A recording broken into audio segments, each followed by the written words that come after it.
Thank you for pressing play. Your presence here brings joy to my heart. Hello and a warm welcome to our channel. Today, we're delving into Love at First Bite. Love at First Bite. Love at First Bite is a 1979 American comedy horror film directed by Stan Dragoti and written by Robert Kaufman, using characters originally created by Bram Stoker. It stars George Hamilton, Susan St. James, Richard Benjamin, and Arte Johnson. Against a chorus of howling wolves, the first line of the film is, "Children of the night, shut up." When the communist regime of Romania ejects the Count from his ancestral home, he and Renfield go in search of the current incarnation of Mina Harker, Dracula's true love. This incarnation is a fashion model who lives in New York City.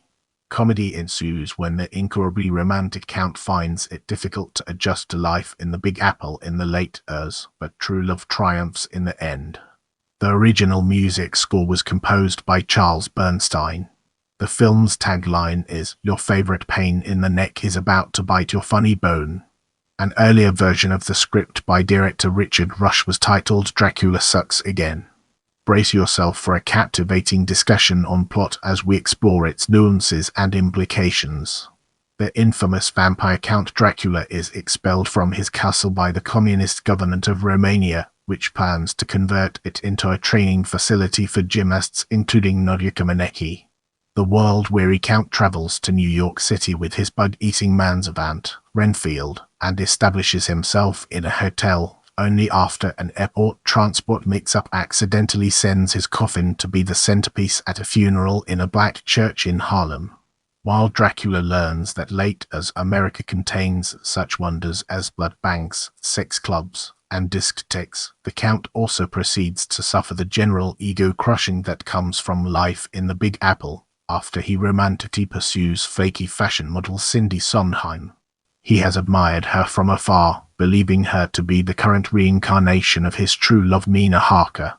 Dracula is ineptly pursued in turn by Cindy Sondheim's psychiatrist and quasi-boyfriend Jeffrey Rosenberg. Jeffrey is the grandson of Dracula's old nemesis Fritz Van Helsing, who changed his name to Rosenberg for professional reasons. Rosenberg's numerous methods to combat Dracula mirrors garlic, a Star of David, which he uses instead of a cross, and hypnosis are easily averted by the Count. Rosenberg also tries burning Dracula's coffin with the vampire still inside, but he is arrested by hotel security.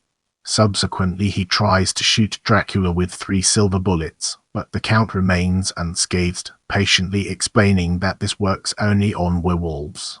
Rosenberg's increasingly erratic actions eventually cause him to be locked away as a lunatic. As mysterious cases of blood bank robberies and vampiric attacks begin to spread, NYPD Lieutenant Ferguson starts to believe the psychiatrist's claims and gets Rosenberg released. As a major blackout hits the city, Dracula flees with Cindy via taxi cab back to the airport, pursued by Rosenberg and Ferguson. His coffin is accidentally sent to Jamaica instead of London and the couple miss their flight. On the runway, Cindy finally agrees to become Dracula's vampire bride. Rosenberg attempts to stake Dracula, but as he moves in for the kill, they fly away. A check falls from the sky, by which Cindy pays off her enormous psychiatry bill owed to Rosenberg. He remarks, "She has become a responsible person, or whatever." Rosenberg keeps Dracula's cape, the only thing his stake struck, which Ferguson borrows, hoping, since the cape makes the wearer, it will help him be stylish on his wedding anniversary. Dracula and Cindy, now transformed into bats, fly toward Jamaica. Dracula warns Cindy that they can only live by night.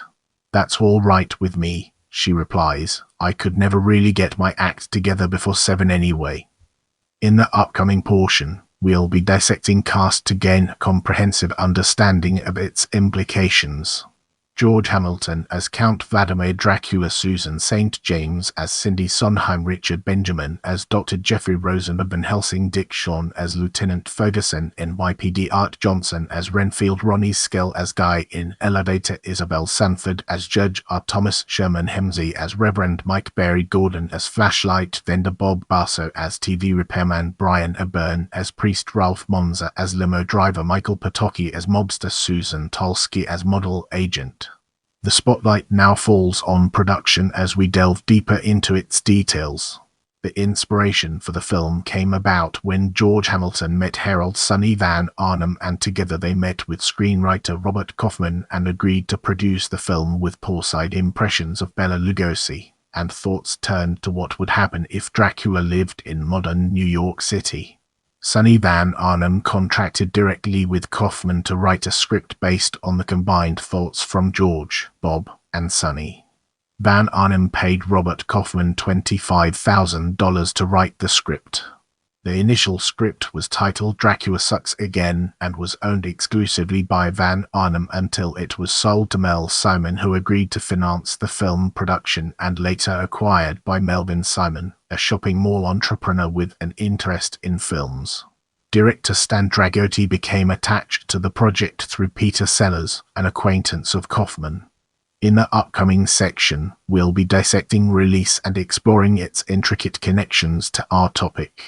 The film opened in Detroit in conjunction with the Detroit Express Pro Soccer opening season in March 1979 at the Silverdome in Pontiac, Michigan. The film then opened in 88 theaters in Chicago, Philadelphia, and San Francisco on April 6, 1979. It expanded the following weekend into another 134 theaters in 9 cities, including New York and Boston. Let's zoom in on home media and understand its implications.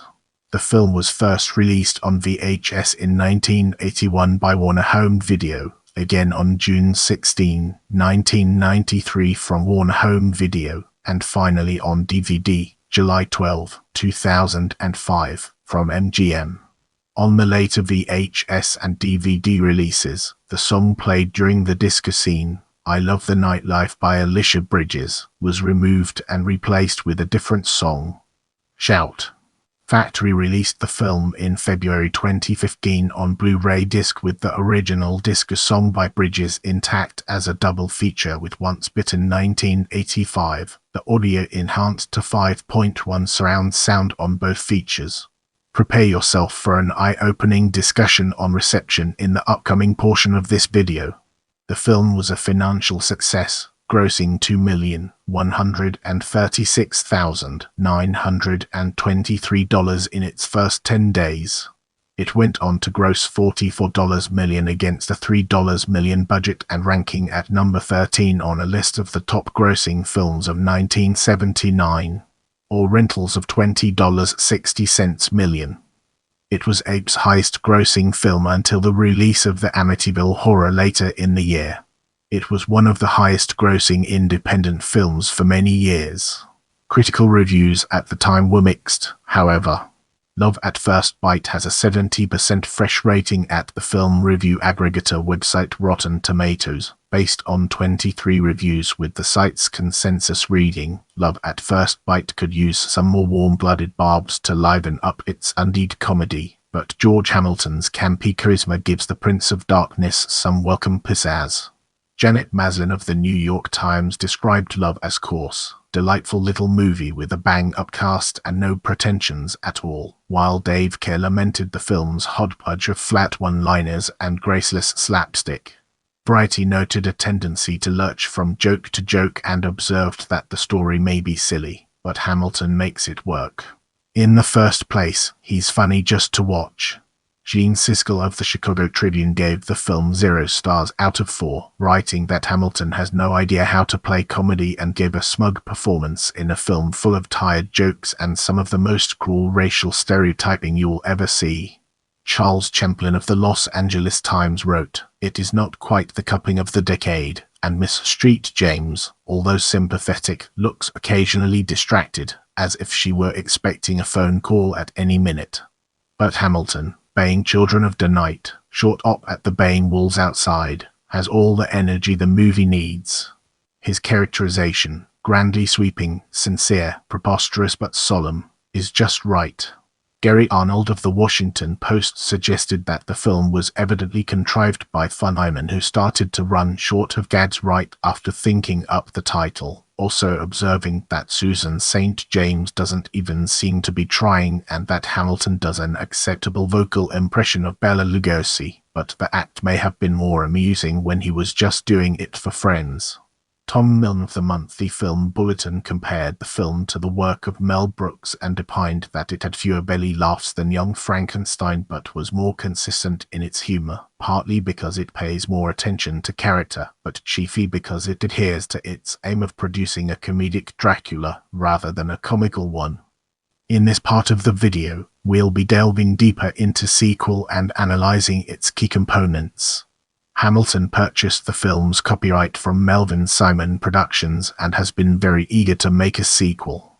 In 2009, he stated, "It's terrific. It's all about old-world school of Dracula in the Bela Lugosi eras up against the Twilight felons with humor. It's hard to do, but it's great fun. I think Twilight is a wonderful series of books. It's so important for these young girls with hormonal changes and this love that's worth giving your life for. But now I have to find a way to bring my love at first bite character into that kind of story and make it funny and not be at all like Twilight, and I think I found a way to do that." He later elaborated about the plot. His son is a sort of perennial student in California and he doesn't want to acknowledge his father, Dracula, at all, and he's getting married into a family of televangelists. Laughs, he met this girl that he's in love with who's a zoologist in a cave somewhere. He was a bat in this cave in South America. So now, Dracula's forced himself to come to Hollywood for this big wedding and bring all of his relatives who are pretty ridiculous people. There's a wonderful scene at the bachelor party in a strip club. It's great stuff. To date, a sequel has not gone into production. Thank you for watching. I appreciate your support and I'll see you in the next video.